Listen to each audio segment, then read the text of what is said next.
Hoy, akala niyo ba mamadali ang trabaho namin bilang nanay? Mahirap kaya magbantay ng bata na kung saan pumupunta, pakakainin mo, papapaliliguan mo pa. Kailangan mo kaya bumuntot sa anak mo. Hindi ako nagrereklamo mahal ko anak ko, pero wag na wag yung sasabihin na napakadali ng trabaho namin mga housewife dahil napakahirap. Yan.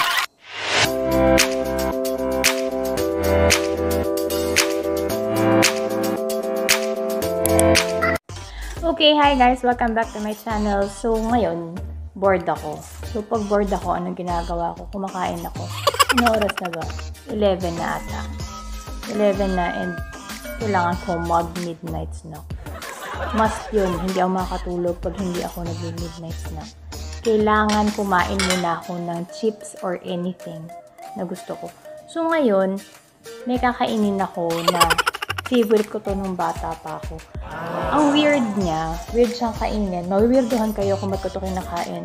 Pero, try nyo. Sarap. So, ito yun. Bread. Kasi nakita ko, bumili si Yayay kaninang bread. Tadan! And Milo. Sarap-sarap niya. Kumakain ako. Sasagot ako ng mga tanong-tanong about sa akin. So, getting to know more, getting to know each other. Basta para makilala niyo ako, para mas makilala niyo ako ng mabuti. Sasagot ako ng mga random questions. And habang kumakain ako. Okay, so yun.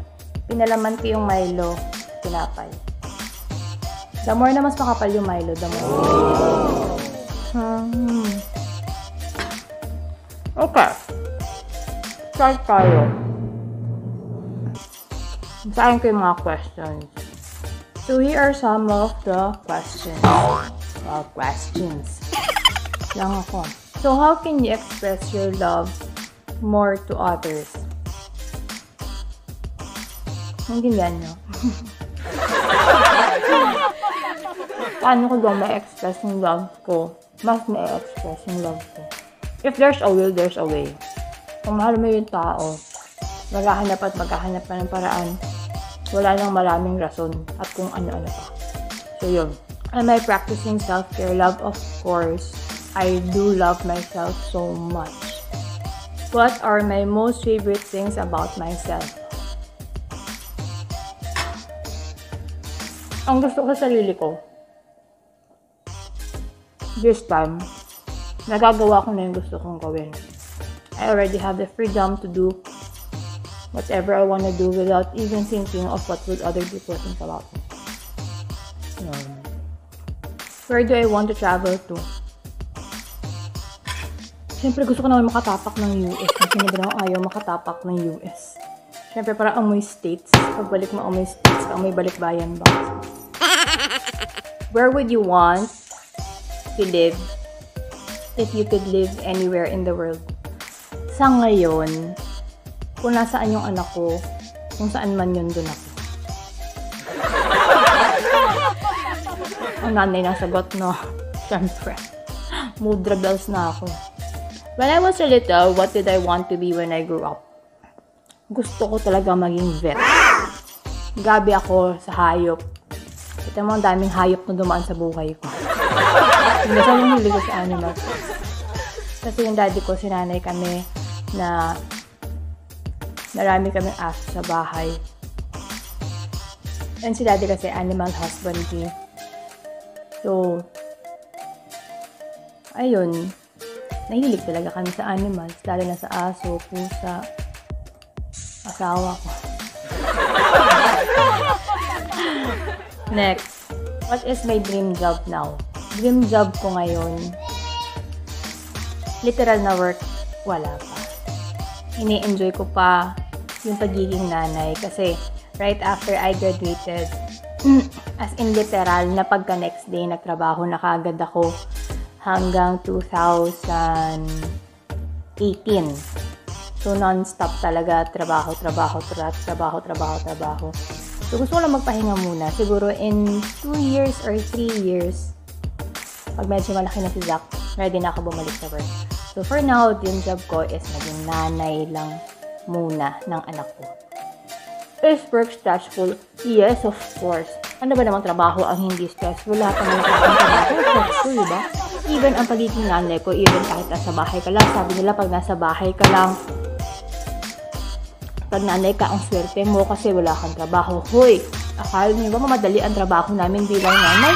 Ang hirap kaya magbantay ng bata na kung saan pumupunta, pakakainin mo, papapaliliguan mo pa. Kailangan mo kaya bumuntot sa anak mo. Hindi ako nagreklamo, mahal ko anak ko, pero wag na wag yung sasabihin na napakadali ng trabaho namin mga housewife. Dahil napakahirap.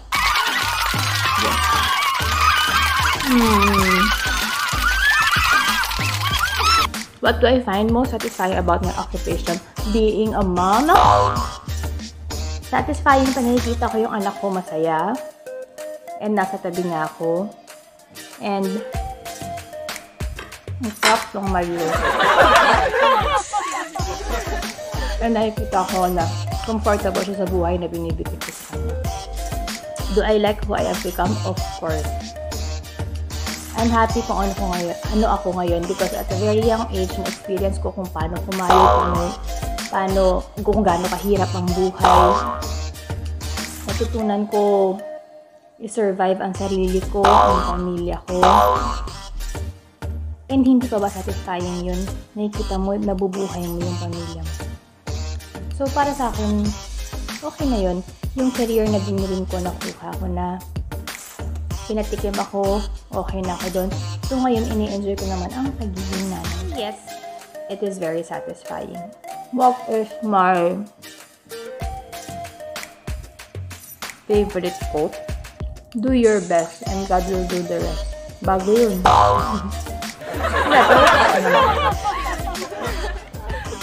Nagawin mo kung ano yung dapat mong gawin. And the rest, lift it up to God. Surrender it to Him. Yun lang. Huwag mo naman sabihin na I surrender everything na nisa wala ka man lang tinry na effort. Do your part and God will do His part also.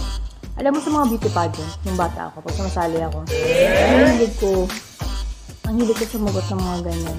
Kahit ang layo ng question, na wala namang ka-relate kay God. Pinasagot ko pa rin yun pa rin. Pero mga Bible verses, who do I look up to? Nanay ko at tatay ko. Nakita ko kung paano nila kami inahon sa hirap. Oo. Galing kami sa hirap and nakita ko kung gaano ka-struggle buhayin kami. And yet, ito kami ngayon. Nakagraduate kami lahat. Very successful din. Dahil yun sa nanay at tatay ko na never sumuko kahit ang hirap ng buhay namin dati. Ultimo sardinas. Paghahati-hatian pa namin yan. Yung pamilya. Hinahati namin yan sa buong araw. Ganun kahirap ang buhay namin. At yung sardinas na yun, inutang ko namin sa tindahan. Imagine that. Pero, kinaya yun ni mommy and ni daddy. Hindi sila tumigil, hindi sila sumuko. Kaka-provide sa amin. So, I salute my mother and my father. What are some of my most favorite pieces of advice? Alam ko na. Nai-realize ko ngayon lang.